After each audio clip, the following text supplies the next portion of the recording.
helmet cam.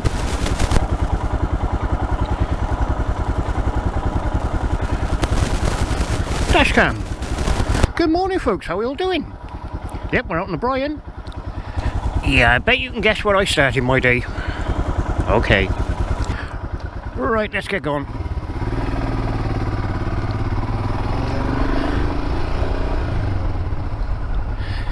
Let's get out of here.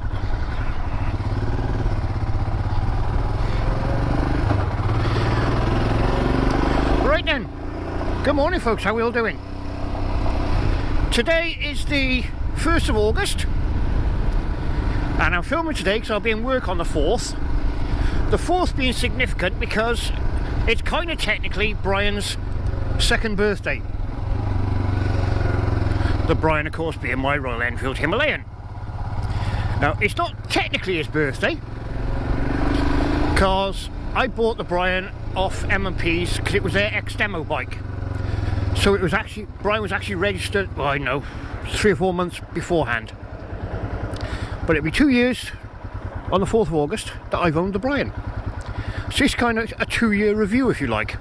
2-year ownership. What do I think? What's gone wrong? What hasn't gone wrong? For want of a better phrase.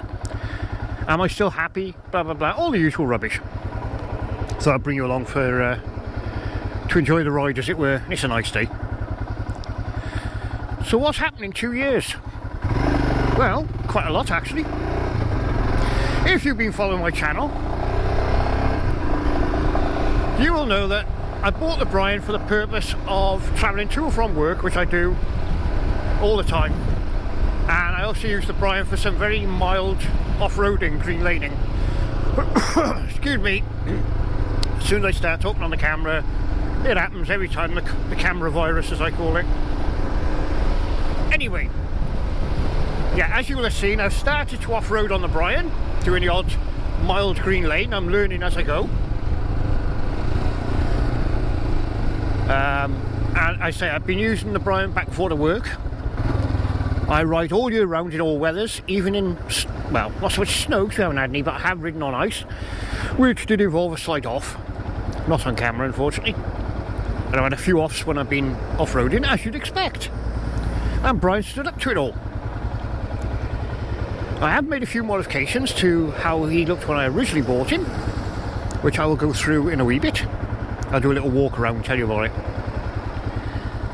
Other than that, I've not done a great deal. I replaced a chain of sprockets back, I know, about 5,000–6,000 miles, because the originals were just full of tight spots, and the original chain was full of tight spots. So I fitted a new chain of sprockets. I had the recall for the front brake. There was an issue with the front caliper on the Himalayans where it was seizing. That was done under warranty, and while they were there they cleaned and re-greased my steering head bearings because they were going a bit notchy.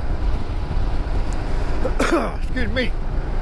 In the meantime, I've stripped and cleaned the bearings myself, and I've stripped and cleaned the rear suspension linkage, re-greased it, which I've done twice now, just because I go off-road and I ride all year round, and the amount of muck that builds up on the rear linkage can be quite bad. Oh, sorry, wrong lane. Oops. Concentrate when you're riding.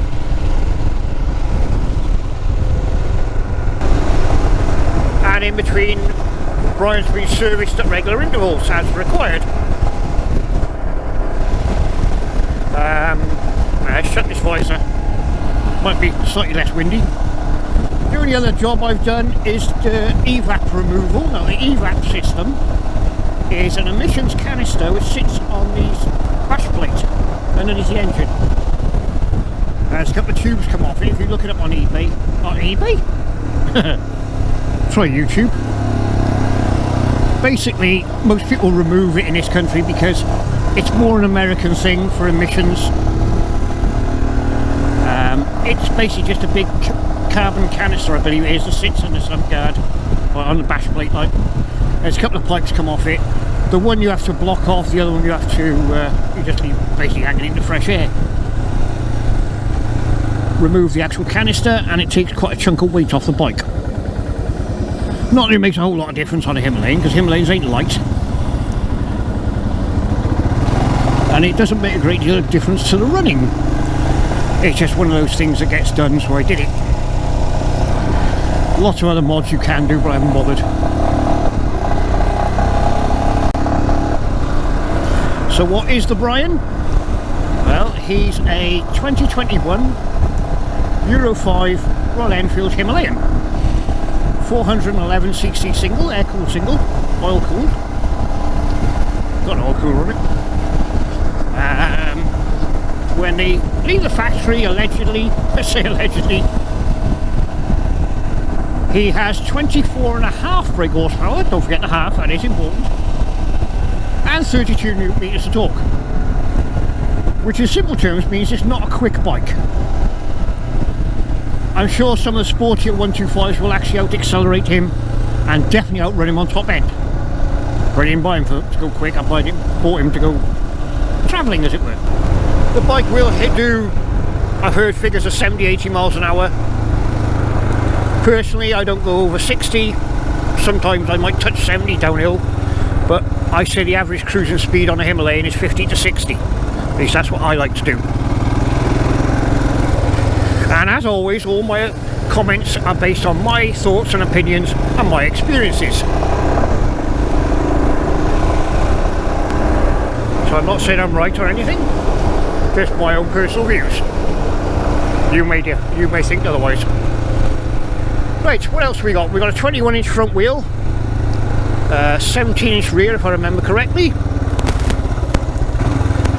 Originally they come, or mine came with CEAT tyres, CEAT tyres, which were a sort of 50-50 tyre. 50% road, 50% off-road. Not a bad tyre. I replaced them about 5,000 miles-ish. They weren't worn out, they still had a bit of life left in them, but I wanted a slightly more aggressive tyre. Only because where I live and go riding off-road, green laning, it's very muddy, very clay, lots of clay. And I wanted a more aggressive tyre. So I invested in a pair of Mitas, or Mitas, M-I-T-A-S, E07s. Which are somewhat more aggressive. I may go to EO9s, which are also 80% off-road, 20% on-road. I haven't decided yet. But these tyres work well. I'm quite happy with the EO7s. They're pretty good off-road. They're good on-road, even in the wet. Wear appears to be pretty good. They've been on 5,000 miles or thereabouts. They're nowhere near worn out yet. And they're not expensive either. You do notice when you first put them on the sort of vibration through the bike of obviously running knobblies. Anyway, get over in this lane. You do notice the fact you're running knobblies when you first ride the bike. It's not as smooth as the original tyres. But once you get over that, you sort of learn to ignore it. They're great, they work fine. So, over the past 2 years, what have I done? Well, as I say, I've ridden all year round in all weathers. I've done trips of up to 150 plus miles in a day, which is okay. I wouldn't say it's the most comfortable at those sort of distances, which is why I got the BMW. But it can do it. And you'll do it very quickly. I say, your cruising speed is about 50 miles an hour thereabouts. So don't expect much more.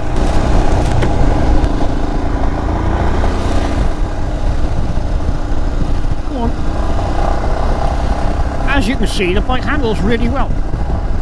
I didn't think it would with a 21-inch front wheel. And it does feel a little vague on the front end until you get used to it. Once you're used to it, it's absolutely fine. But at first it feels a little vague. But I gotta be honest, I throw this one around more than I do my BMW.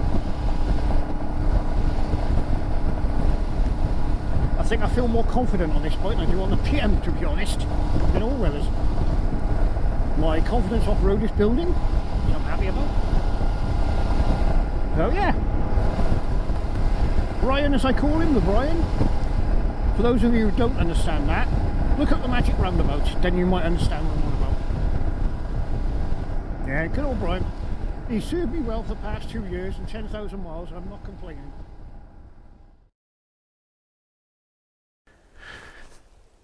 Okay folks, let's do a quick walk around with the Brian. So what have we done in the 2 years I've owned him?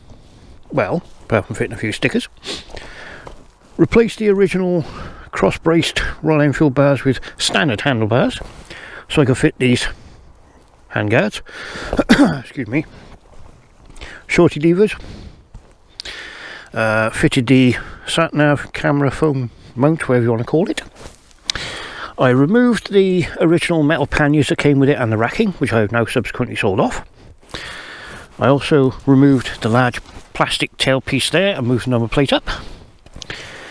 I've taken the rubbers out of the foot pegs, made it easier to stand on. The crash bars came with the bike when I bought it. I fitted these little spacers. I think they're about 15 or 20 mil spacers. Gives a little more clearance on the front tyre in case it gets clogged up with mud. What else have we done? Oh, Mrs. Crumps bought me this. A protector for the rear brake master cylinder. And I think that's it. That's all the modifications I've done to the bike since I bought her. Him. I keep saying her. Why do I say her? It's him. It's a Brian. Yeah, that's it. That's all the modifications I've done. Oh yeah, and my tyres. These are the Metis or Mitis EO7 tyres. They've got roughly 5,000 miles on them, thereabouts. And our chain and sprockets, brake pads have been replaced, regular servicing. That's it. 2 years and still working brilliant. I can't fault it. Absolutely awesome bike. Highly recommended. There we go folks, right. Back to the rest of the video. I shall catch you later. Toodles. Happy birthday, Brian.